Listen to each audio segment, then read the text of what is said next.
Hace su ingreso el señor Ministro de Defensa Nacional, don Rodrigo Ginspeter Kirchberg, para exponer la cuenta pública del Ministerio de Defensa año 2013.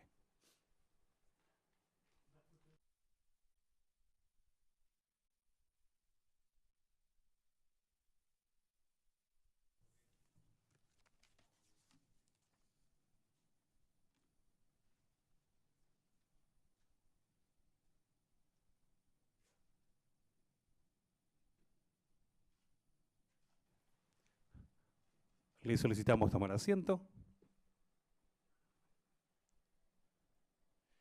El señor Ministro de Defensa Nacional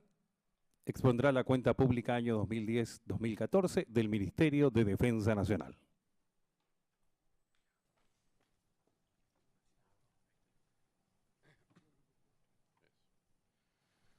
Muy buenos días, señor comandante en jefe de la Armada, señores comandantes en jefe subrogantes del Ejército y Fuerza Aérea, señor general director de Carabineros, don Gustavo González Llures, muchas gracias por acompañarnos, señor director general de la Policía de Investigaciones, don Marcos Vázquez, gracias por acompañarnos, señor jefe del Estado Mayor Conjunto subrogante, señores subsecretarios de Defensa y para las Fuerzas Armadas, señores oficiales, generales, señores oficiales superiores, jefes y subalternos, personal del cuadro permanente, gente de mar de las Fuerzas Armadas, invitados especiales, delegaciones institucionales, señoras y señores. Desde luego que les agradezco enormemente que nos acompañen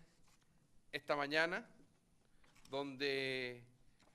lo que hacemos es profundizar una costumbre democrática, sana, que se estableció por instrucción del presidente Piñera y que esperamos con humildad que persevere y se mantenga en el tiempo, porque creemos que cada ministro de Estado, al menos una vez al año, debe explicarle a su comunidad pequeña, pero también a través de los medios de comunicación que hoy día existen y que son muchos, al país entero que le interese saber cómo ha avanzado y qué se ha hecho en su respectiva cartera. Esta cuenta pública la escuchan ustedes, pero también tienen la oportunidad de verla y escucharla todos los chilenos y chilenas que quieran a través de un sistema streaming en un sitio web que se habilita especialmente a este efecto, lo que facilita que medios de prensa y ciudadanos interesados conozcan lo que se ha hecho, y nos parece que es bueno. Mal que mal, el Ministerio de Defensa es un ministerio que, en el caso nuestro, porque todas las cuentas son importantes, colabora con el presidente de la República y le corresponde asesorarlo en materias tan importantes como son la defensa de nuestra patria, de nuestra soberanía. Desde luego, no es fácil hacer una cuenta pública y distinguir con precisión qué es lo que toca y corresponde más bien a un esfuerzo de alguna de las ramas de nuestras Fuerzas Armadas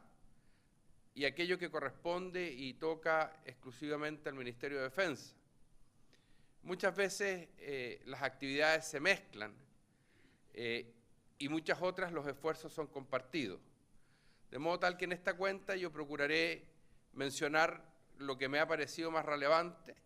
y desde luego procuraré también hacer el debido reconocimiento de particular responsabilidad de alguna de las Fuerzas Armadas cuando lo haya. Pero no todo, quiero decir, es trabajo del Ministerio de Defensa. Bajo un primer eje que hemos denominado Introducción hacia una defensa del siglo XX, quiero establecer y decir que el presidente de la República fijó como uno de los principales ejes de su gobierno modernizar o continuar el proceso de modernización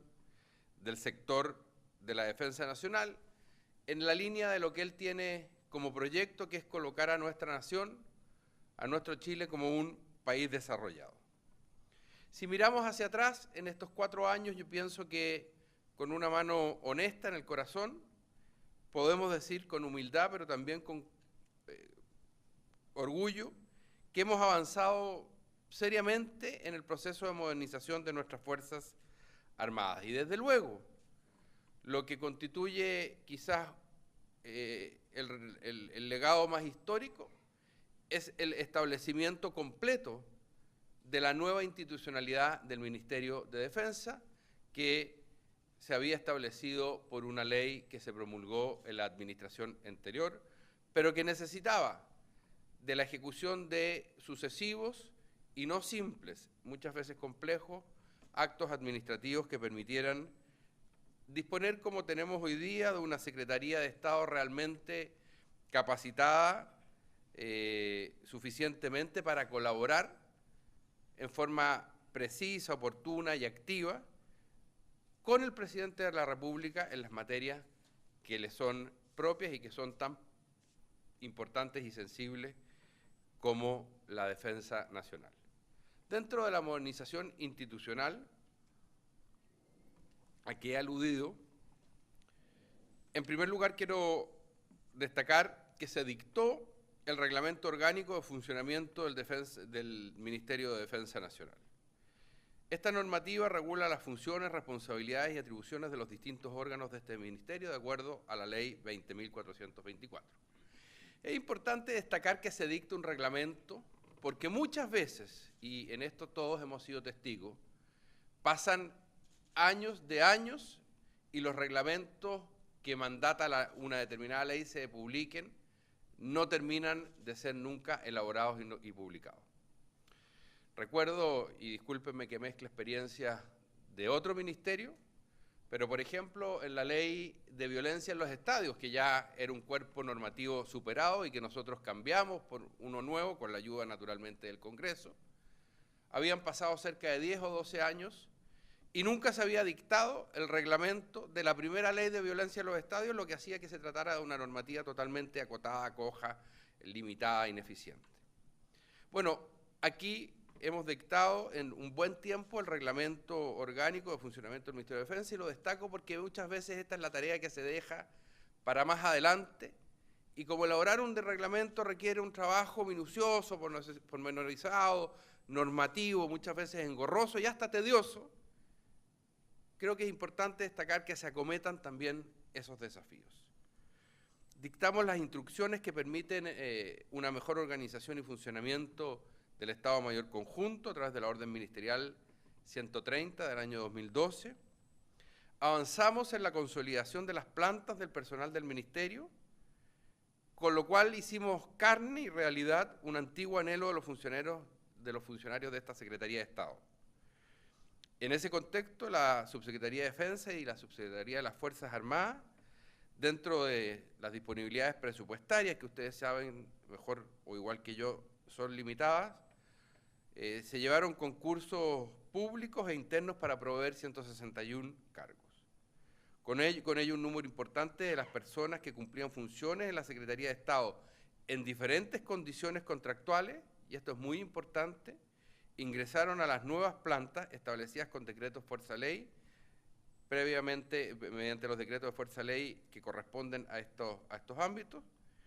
y adquirieron por lo tanto toda la estabilidad y todos los derechos propios de incorporarse a la planta, y a mí me parece que eso es algo que va a una dirección correcta en materia de dignidad laboral y de estabilidad laboral, de reconocimiento del aporte que las personas hacen a las instituciones. Un proyecto que me hubiera gustado terminar dentro de este mandato, pero si es que no lo logramos hacer, va a quedar prácticamente listo, es el traslado del Ministerio de Defensa a su histórico edificio de Centeno 45 y Alameda 1170. El Ministerio de Defensa, durante prácticamente la historia completa de nuestro país moderna,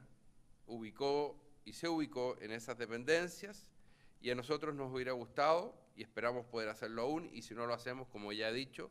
va a quedar virtualmente listo el traslado del Ministerio de Defensa al histórico edificio, en el barrio cívico además, que producto del denominado legado bicentenario, está sufriendo una enorme modificación. Allí se va a construir una gran explanada, nivelándose la altura de la calle con la de la vereda, de modo tal que no exista ninguna diferencia, pueden efectuarse grandes actos culturales, concentraciones de personas, en torno a la gran bandera que se ha instalado allí por el presidente de la República, y si ustedes caminan, prontamente podrán apreciar los trabajos de remozamiento que se está haciendo en las fachadas, y digo prontamente porque es mucho más impactante ver aún la fachada antigua y contrastarla con la fachada nueva. Cuando ya esté todo nuevo, la memoria que nos acompaña con tiempo corto muchas veces nos va a hacer olvidar cómo era. En cambio, verla hoy es de aquellas oportunidades en que uno puede mirar cómo era y cómo está quedando. Dictamos también el Reglamento Especial de Proveedores de la Defensa, que estableció normas y exigencias para el ingreso y permanencia de los proveedores. Esto es naturalmente un gran avance en materia de transparencia. Ingresamos al Congreso Nacional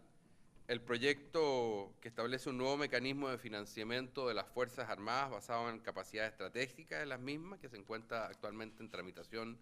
en el Senado. Creamos, y esto es muy importante, y pusimos en funcionamiento la Agencia Fiscal para la inversión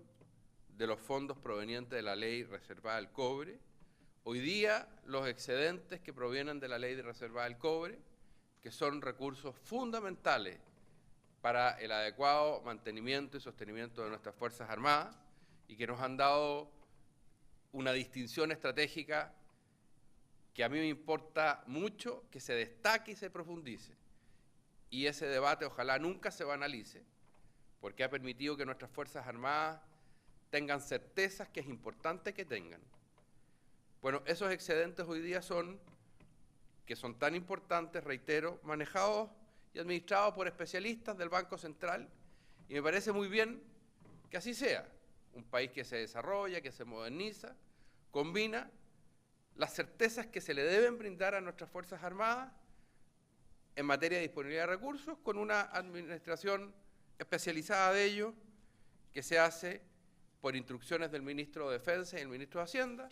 a través del Banco Central. Actualizamos los planes destinados a preparar a nuestro Estado ante los riesgos y amenazas para la seguridad exterior del país.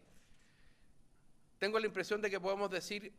a partir de todo lo que he señalado en materia institucional, más lo que voy a mencionar ahora,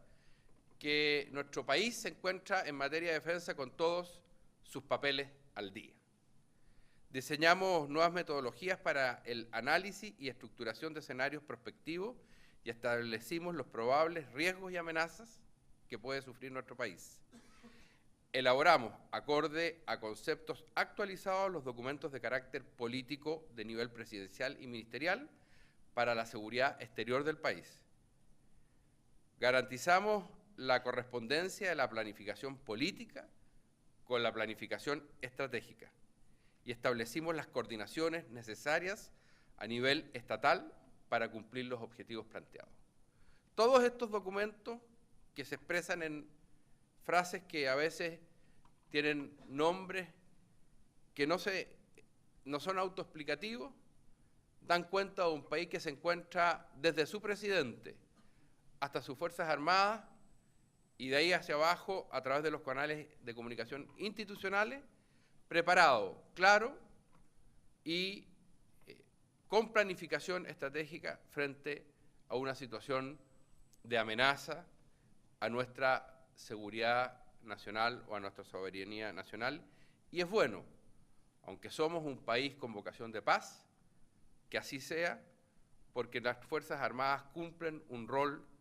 importantísimo en tiempos de guerra, pero también importantísimo en tiempos de paz y para cautelar la paz. En la misma línea, y con un gran esfuerzo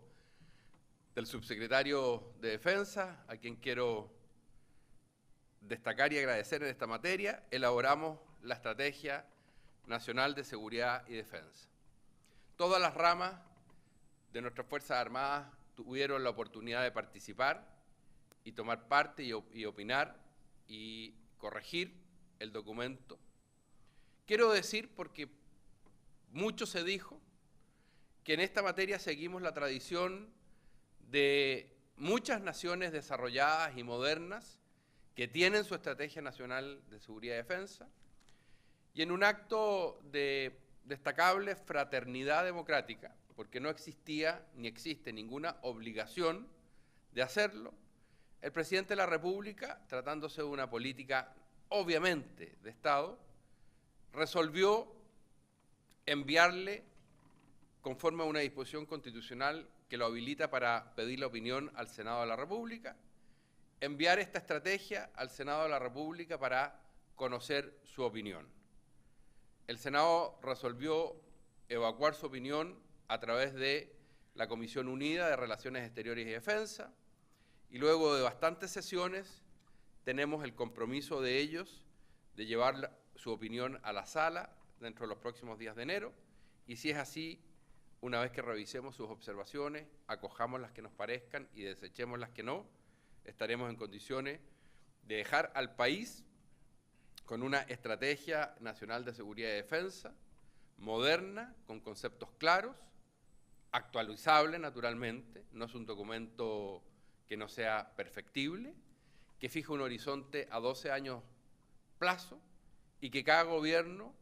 puede al menos revisar una vez o más veces y adecuarla y modificarla dependiendo de cómo los escenarios, que son siempre dinámicos,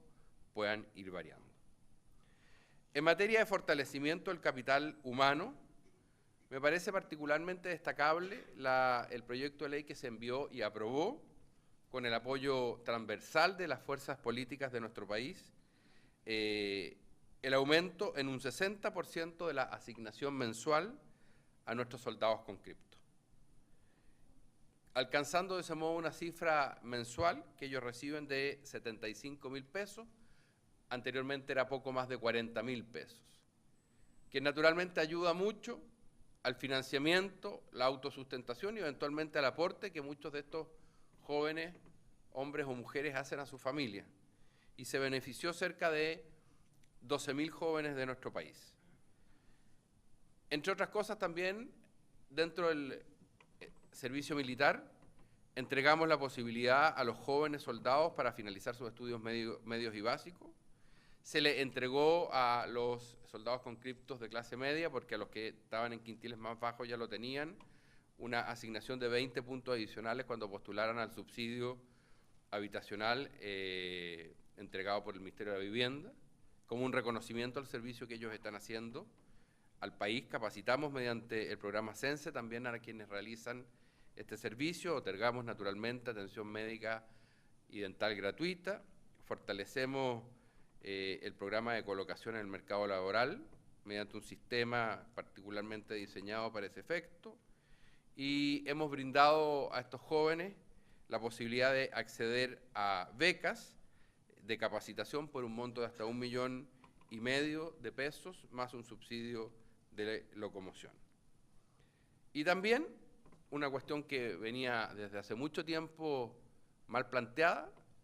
mediante un proyecto de ley que aprobamos también con la aprobación, con el apoyo transversal de las fuerzas políticas, un nuevo mecanismo de cálculo para el sueldo de base de 600 trabajadores a jornal de las Fuerzas Armadas, que fueron nivelados a el salario mínimo y que antes estaban bajo ese salario y se buscaban distintas fórmulas para poder alcanzar esa cifra. Hoy día esto queda totalmente normalizado y regularizado. En materia de mujeres, paz y seguridad, destacar que la presencia de la mujer que se ha consolidado en las Fuerzas Armadas ha sido una preocupación permanente de nuestro gobierno. Se aumentó en un 40% la presencia femenina en contingentes de combates que participan en las fuerzas nacionales que cumplen tareas de misiones de paz en Haití y en Bosnia-Herzegovina. Y también hemos avanzado, esto es muy importante, firmemente en una agenda, y veo aquí a Carolina, que está encargada de este proceso, así que la felicito, concordante con lo dispuesto por el Consejo de Seguridad de las Naciones Unidas a través de la Resolución 1325 del año 2000, que se denomina precisamente Mujeres, Paz y Seguridad, que insta a la comunidad internacional a implementar medidas de protección y seguridad de mujeres y niñas frente a conflictos armados. Hemos tenido muchas participaciones internacionales, también se han desarrollado en nuestro país seminarios que no tengo el tiempo en este minuto de detallar, pero créannos que se ha hecho un trabajo muy importante en esa materia. En lo tocante a nuestro sector pasivo, nos encontramos en pleno y prácticamente en la última fase del proceso de eliminación del descuento del 6% que se le realiza a los pensionados mayores de 65 años de las Fuerzas Armadas y de Orden y Seguridad. Aquí también tocamos parte de las preocupaciones de nuestros queridos carabineros y nuestra querida Policía de Investigaciones. Hoy, de aquí voy al Senado, espero que se apruebe ya en particular en la sala del Senado. Si se aprueba hoy día en particular en la sala del Senado, tenemos que ir a tercer trámite, no comisión mixta, porque tenemos algunas diferencias con la Cámara de Diputados, que debieran quedar todas resueltas. Y en consecuencia, en razonables proyecciones, yo pienso que de todos modos este proyecto va a ser ley antes de marzo, y si tenemos suerte y nos acompaña la voluntad política de los parlamentarios, podemos convertirlo en ley dentro de lo que queda de enero. Y eso es muy importante porque es un anhelo, ¿para qué se lo voy a decir a ustedes? ¿Cuántos años lleva eso? Promulgamos también la ley de afiliación de los pensionados de las Fuerzas Armadas al sistema de cajas de compensación, que también era una aspiración de larga data del sector pasivo de la defensa. Se benefició, calculamos nosotros, a un conjunto potencial de 165.000 personas. Una materia que es poco conocida, pero muy relevante en nuestro ministerio, es el tema de las concesiones marítimas y acuícolas. Se trataba de un trabajo que muchas veces influye decisivamente en la calidad de vida de ciudadanos chilenos o en proyectos de inversión. Agilizamos el trabajo en materia del uso de borde costero, disminuyendo en un 50% los tiempos de espera para la entrega de autorizaciones para concesiones marítimas y acuícolas. Esto ha sido posible gracias a la implementación de nuevos procedimientos de gestión,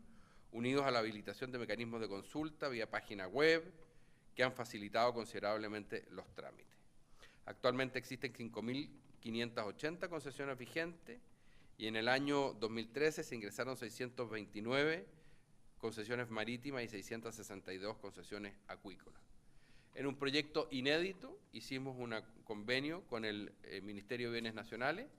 Ellos están desarrollando un programa para determinados bienes nacionales, destinarlos a proyectos productivos que requieren de concesión marítima para ser eficientes, y nosotros nos hemos dado una especie de certificado de prefactibilidad. Quien se adjudique esos terrenos tendrá que cumplir con la ley y solicitárnoslos, pero estamos actuando en conjunto para fomentar el uso eficiente y productivo de muchos bienes nacionales que están abandonados y que no tienen muchos más destinos. Un tema muy importante también ha sido el tema de la política antártica. La política antártica está enraizada en nuestro país hasta el fondo de nuestro corazón y nuestra alma como nación. Es por eso que el Ministerio de Defensa, a través de la Subsecretaría de Defensa, expusieron ante el Comité de Política Antártica un proyecto que se denomina Vincere Antártica. Esto dio origen a un proyecto ya más concreto que se denominó Proyección de Chile en la Antártica. En esta planificación se consideró una línea de desarrollo para el quehacer antártico del sector de la defensa y particularmente la proyección en la profundidad del continente antártico. En enero del 2003 tuvimos el placer y el honor, algunos de los que estamos aquí, de acompañar al presidente de la República a la zona del glaciar Unión. Allí resolvimos, o el presidente resolvió con la consulta de los comandantes en jefe, el Instituto Chileno Antártico, ministros, instalar una base estival en la zona del Círculo Polar, que para que tengamos una dimensión de distancia, está hacia adentro del círculo del territorio antártico, más de 2.000 kilómetros después de nuestra primera base. O sea, estando en nuestra primera base, que ya está a cerca de 1.000 kilómetros de Magallanes, hay que viajar otros 2.000 kilómetros hacia el círculo polar, es decir, estamos muy, muy adentro en la zona del círculo polar. Tanto es así que en esa zona del círculo polar solamente 2 países, y ahora son 3, los que tienen base, que operan: Estados Unidos, que tiene una base permanente; China, que también entiendo que es permanente; y Chile, que tiene una base estival, es decir, que solo va a funcionar en los periodos de verano. Esta base es una base conjunta, va a ser operada por vía del Estado Mayor Conjunto, por nuestras 3 ramas de las Fuerzas Armadas. Yo quiero destacar y hacer un reconocimiento público al Ejército, a la Armada de Chile y particularmente a la Fuerza Aérea, porque se requirieron de muchos traslados y de mucho esfuerzo para poder instalar en un tiempo muy corto. El presidente dio la instrucción en enero del 2013 y en enero del 2014 se tuvo la oportunidad de inaugurar ya el primer periodo de funcionamiento de esta base. Estas son las cosas que con el tiempo adquieren mucha más peso y envergadura de la que a lo mejor uno aprecia en los instantes primeros que conoce la noticia. Pero que Chile logre instalar y hacer funcionar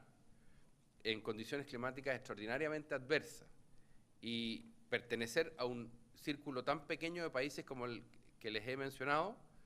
constituye para mí en lo personal, pero creo que para todos, un enorme orgullo chileno. Y ese orgullo chileno no se hubiera podido satisfacer si no hubiéramos contado con el concurso extraordinariamente profesional, serio, comprometido de nuestro Ejército, Armada y, dije particularmente, Fuerza Aérea de Chile. Hacia adelante, a través del Estado Mayor Conjunto, serán nuestras Fuerzas Armadas las que operen esta base. El Instituto Chileno Antártico es parte de este proyecto y también se incorporarán año a año científicos para poder desarrollar ese tipo de actividades allá.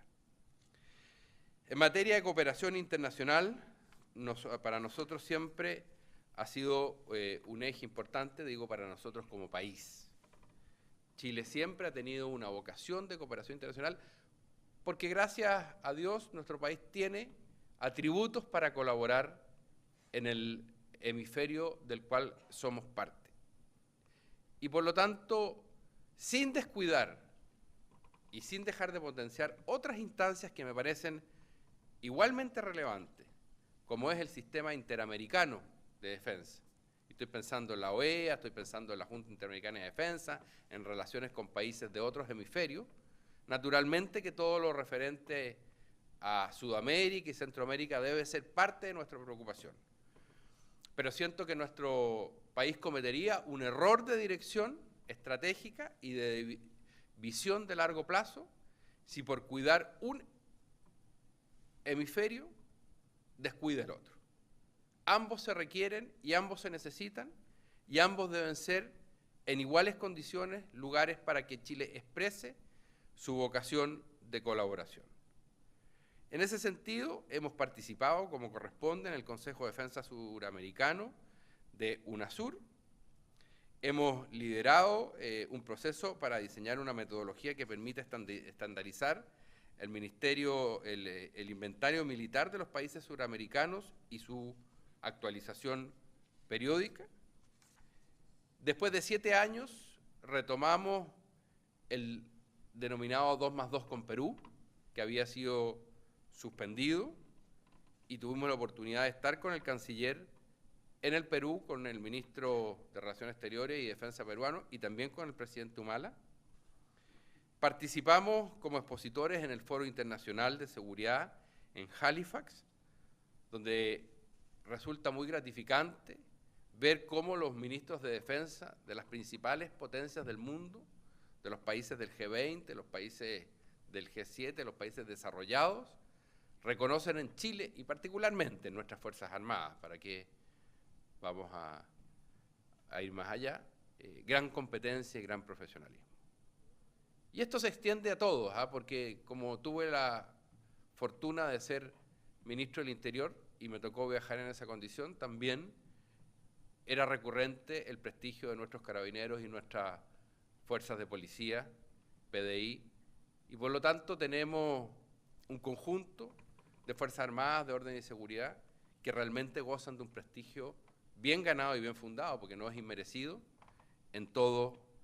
los ámbitos internacionales en que me tocó ir. También hemos tenido reuniones bilaterales,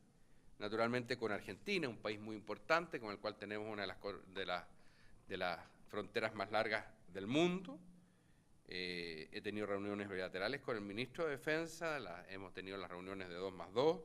hemos tenido reunión del Comité Permanente de Seguridad, nos hemos reunido yo por lo menos en 2 ocasiones con el ministro de Defensa brasilero, nos reunimos con el ministro de Defensa de Estados Unidos, el ministro Hagel, y también hemos intensificado el trabajo de cooperación con dicho país. Con Israel hemos avanzado en temas muy importantes y que va a tener que seguir desarrollando nuestra nación en materia de ciberseguridad. Hemos tenido la oportunidad también de tener reuniones bilaterales con el ministro de Israel y con el ministro Nicholson de Canadá. Instalamos con Canadá un mecanismo permanente de consulta y coordinación para la primera reunión bilateral de defensa que se celebró en Ottawa durante el año 2013. Hemos tenido múltiples reuniones con las autoridades de la defensa de Inglaterra y así puedo seguir con muchos otros países. Nuestro Ministerio de Defensa es un ministerio que tiene una vocación internacional muy grande, la ha tenido siempre y creo que debe seguir teniéndola. En ese contexto asumimos en junio del año 2013 la presidencia de la Junta Interamericana de Defensa. Quiero decir que esta es la primera vez que un ciudadano que no sea de un gran país, por lo menos hablemos en términos de tamaño, como Estados Unidos, Canadá o Brasil, asume la presidencia de la Junta Interamericana de Defensa. Esta junta no es nueva, se inició en 1942, de modo tal que ha tenido prácticamente 2 decenas o casi 3 decenas de presidentes. Nunca había sido alguien que no fuera de Canadá, Estados Unidos o Brasil su presidente, y hemos roto esa excepción, o al revés, hemos aumentado la excepción, y nunca alguien que no haya sido estadounidense, canadiense, brasileño o chileno ha sido presidente de la Junta Interamericana de Defensa, y eso para nosotros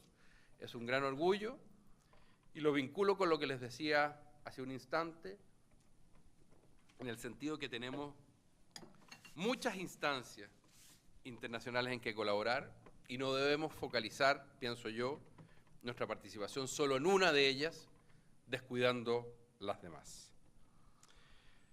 Hemos reafirmado nuestro compromiso de seguir participando en operaciones de paz, ya lo he dicho, estamos en Haití, ustedes conocen bien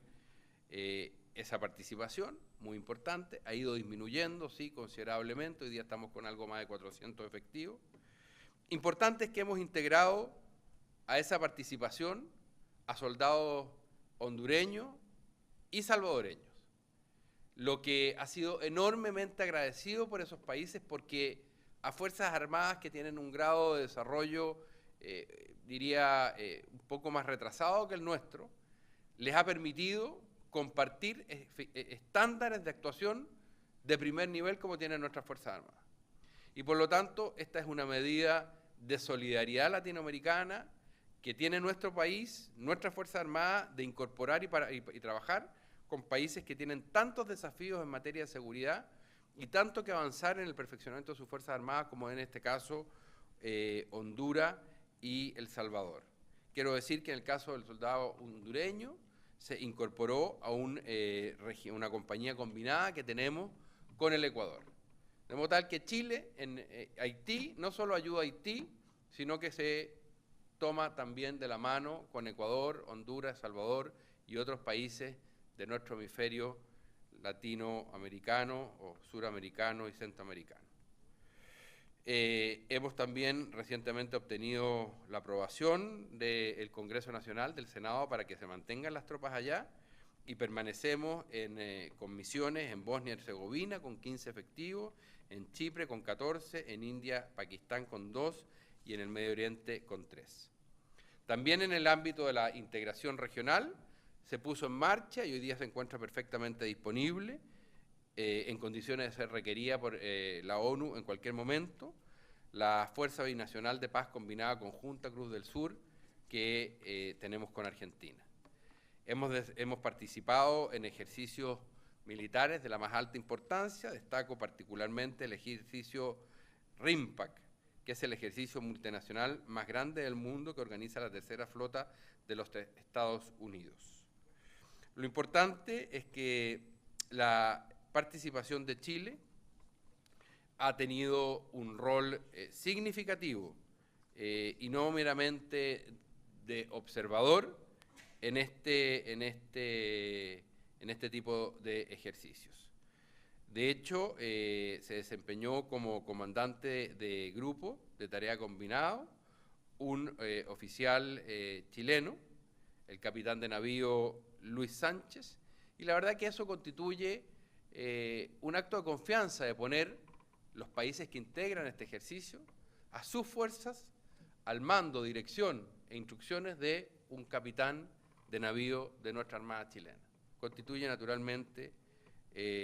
un enorme orgullo. Como ustedes saben, el año 2012 se lanzó el satélite Charlie, que no deja de ser un aspecto relevante por la poco desarrollo que tenemos en nuestro país de todo lo que tiene que ver con el mundo satelital. Esperamos que eso vaya cambiando y se vaya mejorando. Solo decirles que nuestro satélite es el que posee la mejor resolución de los satélites de Sudamérica, que a la fecha desde que se lanzó ha orbitado la Tierra 11.063 veces a una velocidad de 7 kilómetros por segundo y nos ha entregado 68.229 imágenes que han servido para Sennagiomín, el Instituto Forestal, Universidad de Talca, la Universidad de la Frontera, organismos públicos e internacionales para realizar distintos tipos de investigaciones. Hay un convenio entre Codelco, con Codelco, que utiliza las imágenes de nuestro satélite para sus propias labores. En materia de la participación de las Fuerzas Armadas en el concepto de protección a las personas, ¿para qué voy a reiterar en demasía? Y aquí estamos haciendo un recuento, nuestro gobierno está culminando y hemos querido hacerlo con la amplitud no solo del año, sino un poco más amplio hacia el periodo, lo que fue la participación de las Fuerzas Armadas en el proceso de reconstrucción. Fue un proceso que, sinceramente, yo creo que permitió cristalizar un renacer de la relación cívico-militar. Yo recorrí muchas de las zonas afectadas y pude ver cómo nuestras Fuerzas Armadas eran recibidas con esperanza y despedidas con llanto de los lugares en que tuvieron la ocasión de hacerse cargo y ayudar. Voy a saltarme los números de la cantidad de trabajo que se hizo por cada una de nuestras Fuerzas Armadas y también Carabineros y PDI que en ese momento salieron a las calles cuando en el país había mucha angustia, mucha desolación, mucha aflicción. Gracias por lo que cumplieron en esos tiempos y no dejaron sino de estar en el nivel de compromiso y patriotismo en que cada uno de los chilenos los tiene en su mente y en su corazón. Para cumplir también con obligaciones internacionales, elaboramos y sometimos a tramitación del Congreso, por fin un proyecto de ley que entrega reparación y asistencia a las víctimas de minas antipersonales y otros explosivos militares. Desgraciadamente, y hemos hecho un trabajo de desminado, el Ejército particularmente, muy potente. Vamos a cumplir con la extensión de plazo que solicitamos, pero Chile tiene, tanto en el norte como el sur, minas antipersonales, minas antitanque, se han producido, gracias a Dios no es una cosa tan recurrente, pero sí en cada caso en sí mismo es un drama de incalculables proporciones, y por lo tanto el Estado tenía un compromiso internacional, y más que internacional también ético propio, de indemnizar a estas personas. Y se ha enviado un proyecto de ley, que no lo quiero detallar, pero que establece una indemnización, dependiendo del grado de invalidez y muerte que se le pueda producir a la persona, y también otras prestaciones que le dan dignidad. Muchas de estas personas han tenido que convivir con prótesis que tienen que hacer durar 20 o 30 años, que no solo quedan obsoletas por tecnología, sino que definitivamente están convertidas más bien en un elemento de estorbo dentro de su propia incapacidad, porque ya han dejado muchos años atrás de cumplir con su función. Por lo tanto, nos ha parecido completamente indigno darle solución a ese problema. Este proyecto de ley establece que cada cierto tiempo, que es la vida útil que establezca el fabricante de la prótesis, o cada vez que un facultativo médico lo determine, el Estado tiene que darle una prótesis nueva y eficiente a la persona afectada. También quiero destacar, porque así como tengo mucha convicción de la importancia de las Fuerzas Armadas en la defensa nacional, tengo también mucha convicción y esperanza en lo que nos puedan ayudar frente a desastres naturales.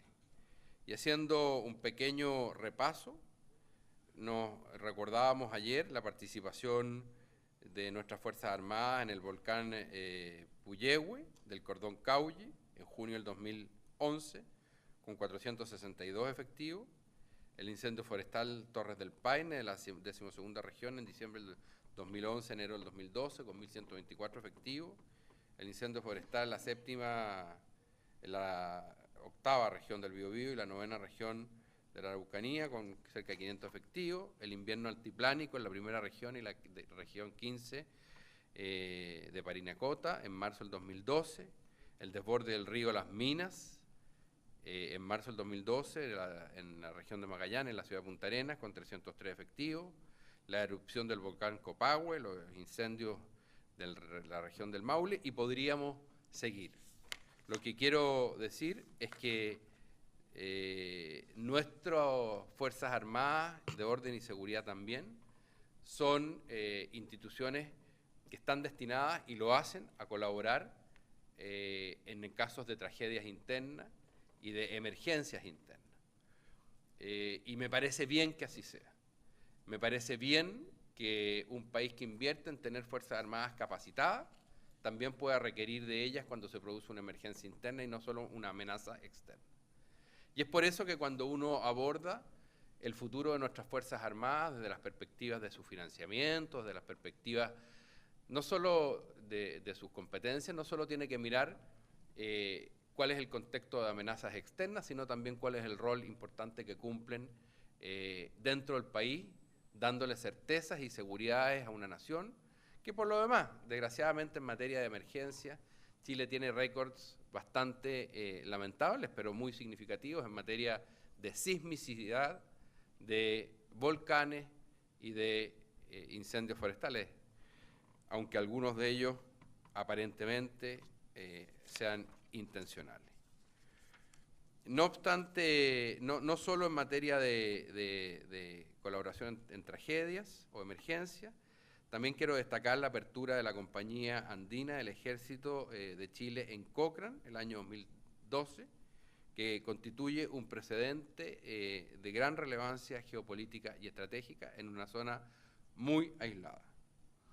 Y también la reinauguración del cuartel militar de Chaitén. Recordar también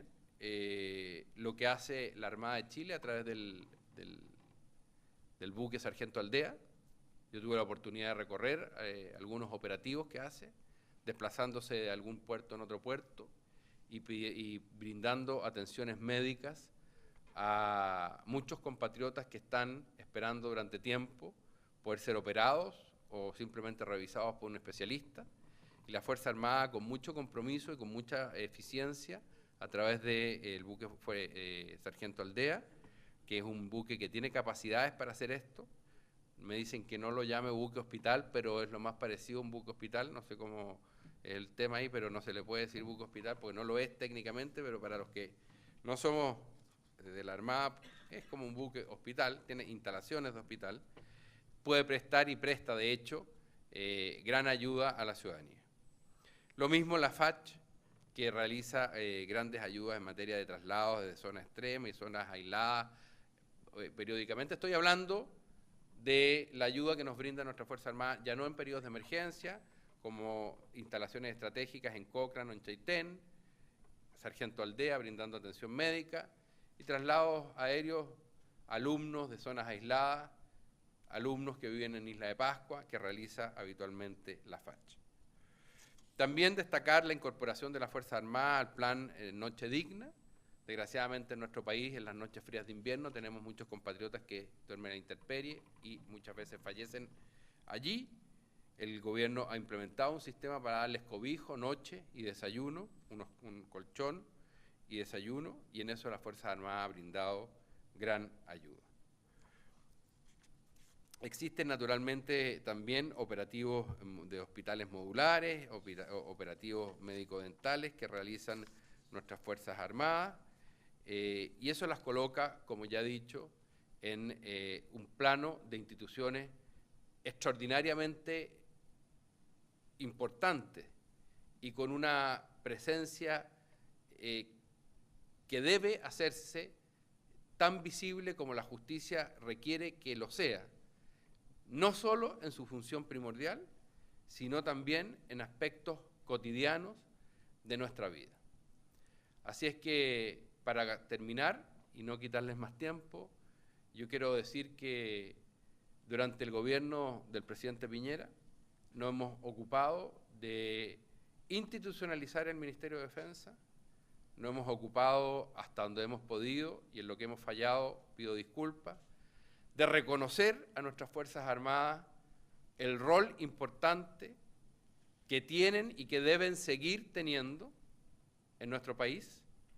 Nos hemos ocupado de que nuestras Fuerzas Armadas y nuestro país tenga una adecuada y correspondiente presencia internacional, no solo con los países grandes, como es el ejercicio RIMPAC, sino también brindando una mano con los países más chicos, como es la ayuda que, por ejemplo, brindamos a un país como El Salvador. Nos hemos preocupado, en definitiva, de que exista también un reconocimiento hacia quienes se incorporan a prestar su servicio militar voluntario, porque creemos que es una gran política de oportunidad para jóvenes de familias vulnerables. Y también queremos destacar que nuestras Fuerzas Armadas cumplen un rol día a día en nuestro país que muchas veces pasa desapercibido. Así es que muchas gracias por haber asistido a esta cuenta pública, muchas gracias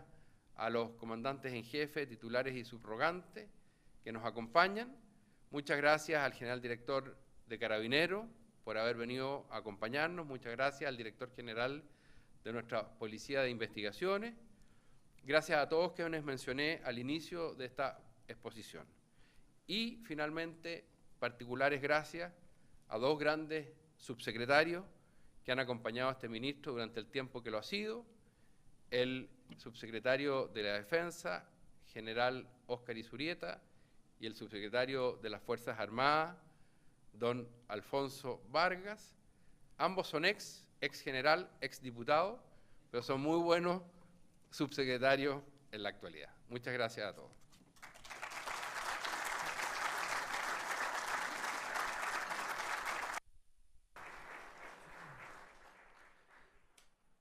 De esta forma damos por finalizada esta actividad. Invitamos a los presentes a compartir un café en el hall principal. Muchas gracias.